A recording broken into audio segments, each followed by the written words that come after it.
Bueno, en este video vamos a expandir el modelo de compensación para el problema principal agente que detallamos en el video anterior, pero vamos a incluirle una versión al riesgo por parte de la gente.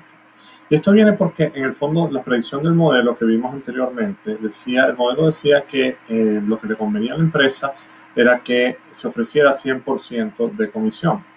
Que ese era el óptimo para la empresa y que así el empleado iba a poner su máximo esfuerzo para realizar las ventas. Resulta que muchas veces vemos que eso no ocurre. Y la razón por la que el modelo no encaja bien con la realidad es porque estamos ignorando la importancia del riesgo en la compensación de los empleados. Entonces, ¿cómo incorporamos eso?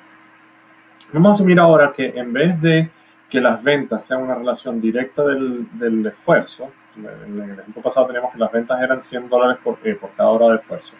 Ahora va a haber un componente aleatorio. Y ese componente aleatorio es una variable aleatoria con medida cero y varianza sigma cuadrada. Entonces que esta es la única parte aleatoria de las ventas. Por lo tanto, la varianza de las ventas vienen a ser sigma cuadrado, que es solamente la varianza del término aleatorio. ¿Ya? Entonces, en cierto modo, las ventas dependen no solamente del esfuerzo de la gente, sino también de una variable aleatoria. Entonces, el empleado va a importarle tanto su valor esperado de su salario como la varianza de ese salario. Y esa varianza, mientras más alta sea, más le va a causar desutilidad. Y vamos a asumir que el equivalente de certidumbre del empleado, es decir, el monto que deja el empleado indiferente entre una situación incierta y una situación cierta, viene dada por el valor esperado del salario menos un medio ρ por la varianza de su salario, siendo que ρ es su coeficiente de aversión al riesgo, tal como lo habíamos definido anteriormente.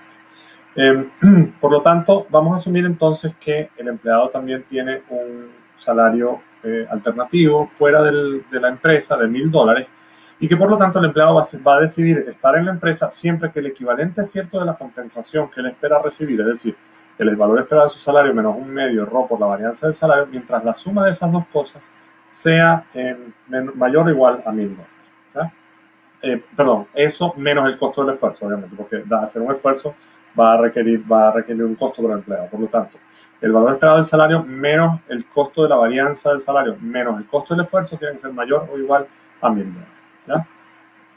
El costo del esfuerzo vamos a asumir que es igual que anteriormente, es cero si el esfuerzo es menor o igual a 40 horas. Y viene dado por esta fórmula cuadrática si para esfuerzos mayores de 40 horas, un medio por menos 40 al cuadrado. Entonces vamos a suponer que la firma ofrece un sueldo fijo F y la comisión es alfa. Por lo tanto, la varianza de las ventas viene dada por la varianza, la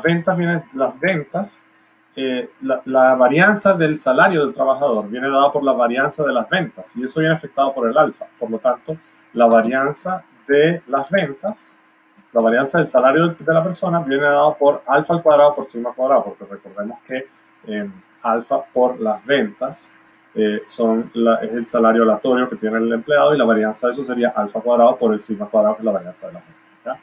Por lo tanto, la fórmula de la compensación del empleado, si esa parte no quedó clara, podemos discutirla en clase, pero viene dado por, matemáticamente yo les puedo hacer la demostración en la clase, de que viene dado por el alfa cuadrado, sigma cuadrado, porque cuando uno tiene un coeficiente que multiplica por una varianza, la varianza de eso cuando tiene un coeficiente por una variable aleatoria, la varianza de eso es el cuadrado del coeficiente por la varianza de la variable. Entonces, la función de compensación del empleado es entonces el sueldo fijo más alfa por 100E, todo esto es el valor esperado del salario, menos un medio ρ por la varianza del salario, que es alfa cuadrado, sigma cuadrado, menos un medio E menos 40 al cuadrado, que es el esfuerzo óptimo. Que es el costo del esfuerzo del empleado. Entonces, el empleado realizará el esfuerzo tal que su ingreso marginal sea igual a su costo marginal. Su ingreso marginal, el costo marginal del esfuerzo es este. El costo del esfuerzo es este, por lo tanto, el costo marginal es la derivada de esto con respecto a E, viene dado por E menos 40. Y el ingreso marginal es la derivada de esto con respecto a E, viene dado por 100E, por alfa por 100. Por lo tanto, el nivel de esfuerzo óptimo va a venir dado por el E que iguala a esto, así que iguala esto con esto, que el E tal que 100 alfa es igual a E menos 40, o por lo tanto es el E que sea igual a 40 más 100 alfa. Eso lo pueden hacer si ustedes hacen el cálculo, si ustedes agarran esta función, que es la función objetivo del empleado, y la derivan con respecto a él, ustedes se van a dar cuenta que el esfuerzo óptimo siempre va a ser 40 más 100 por alfa. A mayor alfa, mayor esfuerzo óptimo. ¿Ya? Si el alfa es 0, por ejemplo, el esfuerzo óptimo para el empleado es de 40 horas. A medida que alfa va creciendo, el empleado va a ir haciendo un esfuerzo cada vez mayor, semanalmente. Entonces, el dilema para la empresa es el siguiente. Si sube la comisión, puede que logre un mayor esfuerzo, pero también aumenta la volatilidad del ingreso del empleado. Y el trabajo se hace menos atractivo. La empresa tiene entonces que ofrecer una mayor compensación fija. Entonces, vamos a ver cómo funciona esto. Y la manera de resolver este tipo de problemas es a través de esta tabla. Yo, por ejemplo, les podría poner esta tabla con todos los números vacíos y yo les digo, bueno, comparen cuáles van a ser las utilidades de la empresa para niveles de 10, 0, 10, 20, 25 y 30 de comisión. ¿Ya? Les voy a explicar cómo rellenar, por ejemplo, la tabla de 10%. Y a partir de ahí ustedes pueden seguir rellenando las tablas de las diferentes comisiones y ahí les voy a mostrar. Y ahí ustedes pueden por su cuenta determinar cuál es la comisión.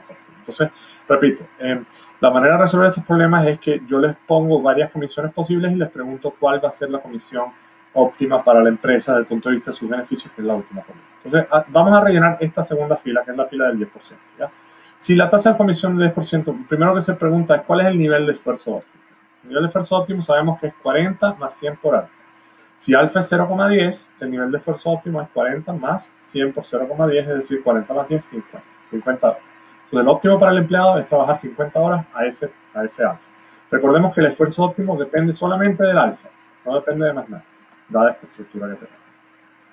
El costo del esfuerzo para el empleado, es decir, un medio E menos 40 al cuadrado, cuando E vale 50, esto vale a 50, porque E 50 menos 40 es 10, 10 al cuadrado 100, 100 por un medio, 50. Por lo tanto, el costo para el empleado es 50.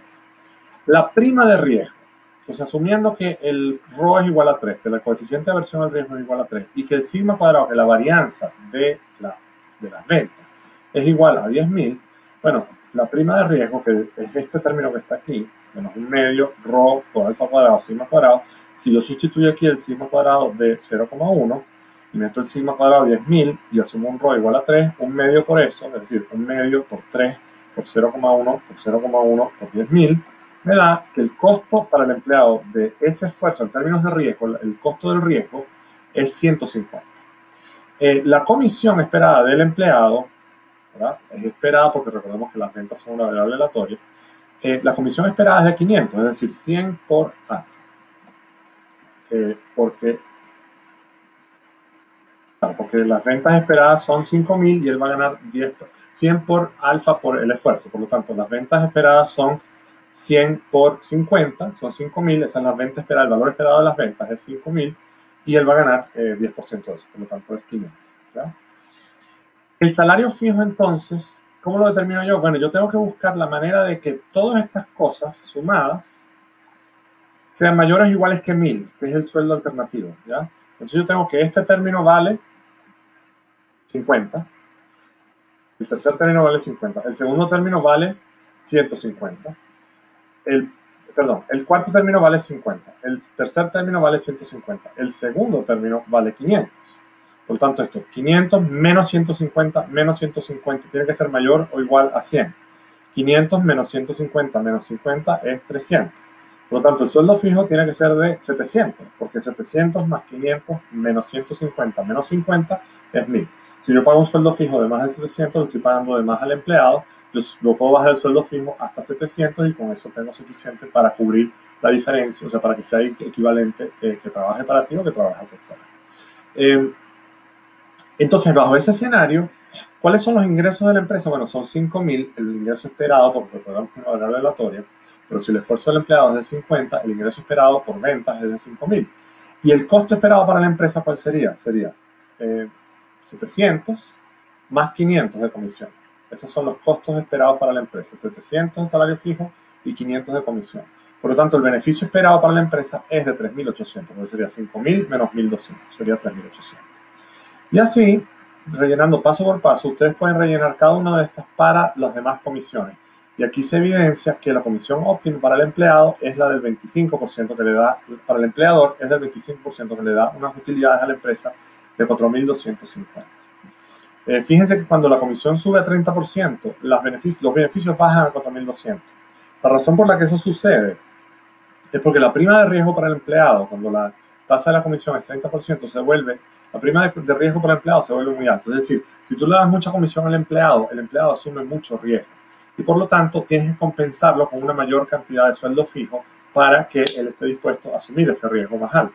Y eso encarece a ese empleado para tu empresa. Por lo tanto, los beneficios para la empresa son menores que para una comisión de 25%. Por lo tanto, el óptimo, en este caso el óptimo, no es 100%, sino que es un número menor a 100%, que toma en cuenta el hecho de que una comisión muy alta le genera mucho riesgo al empleado y que eso es algo que le genera desutilidad al empleado y que tú tienes que compensarle a través del salario fijo para compensarle por ese riesgo que ese empleado está asumiendo, ¿verdad? Entonces, las conclusiones de este modelo es que demasiada comisión no es conveniente porque el riesgo sería demasiado alto y el empleado es adverso al riesgo. Existe un costo para la empresa de asignarle salarios a la gente en base a un porcentaje de los ingresos. Y ese costo es que yo tengo que compensarlos por ese riesgo que ellos están asumiendo. Y la comisión óptima en este caso no es del 100%, sino del 25%. Obviamente en la vida real, las empresas no conocen la aversión al riesgo de sus empleados. Sin embargo, viendo la fórmula, sabemos que a menor aversión al riesgo, más preferible es usar comisiones. Es decir, mayor va a ser la comisión que yo voy a querer usar. A menor varianza de las ventas, más preferible usar comisiones, es decir, la comisión óptima va a ser más alta. A menor costo marginal del esfuerzo, más alta va a ser la comisión óptima. Y mientras el retorno marginal del esfuerzo sea más alto, más preferible es usar las comisiones. Entonces, las comisiones van a ser mayores en casos de que los empleados sean menos adversos al riesgo, las varianzas de las ventas sean menores, el costo del esfuerzo adicional sea menor y el retorno marginal del esfuerzo sea más alto. Y a las empresas les conviene entonces reducir el riesgo en la compensación de sus empleados lo más que puedan. Ya con esto terminamos, le agregamos un elemento de riesgo al modelo de problemas de agencia, en el cual se compensa al empleado con una comisión para resolver el problema de agencia, y esto sirve de complemento al video anterior.